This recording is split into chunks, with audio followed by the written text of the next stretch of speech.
Hello বন্ধুরা, আজকে আমরা জানবো এমএস ধোনি কি সত্যি এই মৌসুম শেষে আইপিএল থেকে অবসর নেবেন। চলো তা আমরা আজকে জেনে আসি।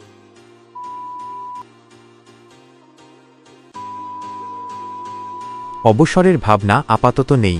অন্তত আর একটা মরশুম আইপিএল খেলতে দেখা যাবে মহেন্দ্র সিং ধোনিকে। এমএস ধোনি প্রতি মরশুম শেষের পরই প্রশ্ন ওঠে, মাহি কি আর খেলবেন আইপিএলে? সেই প্রশ্ন এখনও রয়েছে, কিন্তু চেন্নাই সুপার কিংসের তরফে বলে দেওয়া হচ্ছে, টিম ম্যানেজমেন্টের প্রত্যাশা তিনি আগামী মরশুমে আইপিএলে খেলবেন। ভারতীয় ক্রিকেটের ইতিহাসে ধোনি সবচেয়ে সফল ক্যাপ্টেন, 3টে আইসিসি ট্রফি জিতেছেন। ফিনিশার হিসেবেও ধোনি অতুলনীয়। তবে বয়স বাড়ার সঙ্গে সঙ্গে সেই ব্যাটিং আর দেখা যায় না। তবে ধোনি আর একটা মরশুমের জন্য সেরাটা দিতে মুখিয়ে আছেন। ধোনি খেলবেন কিনা, চেন্নাই সুপার কিংসের সিইও কাশী বিশ্বনাথ এ নিয়ে মুখ খুলেছেন। তাকে বলতে শোনা গিয়েছে, আমরা আশাবাদী ধোনিকে আগামী বছর টিমের হয়ে খেলতে দেখা যাবে।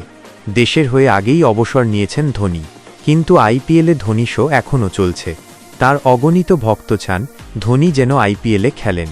এর মাঝে দুবার ধোনি নেতৃত্বের ব্যাটন তুলে দিয়েছেন অন্য ক্রিকেটারের হাতে, কিন্তু আবার তাকে নেতৃত্বে দেখা গিয়েছে।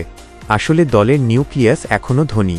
তিনি মাঠে থাকা মানে মাহি দলের চালিকা শক্তি।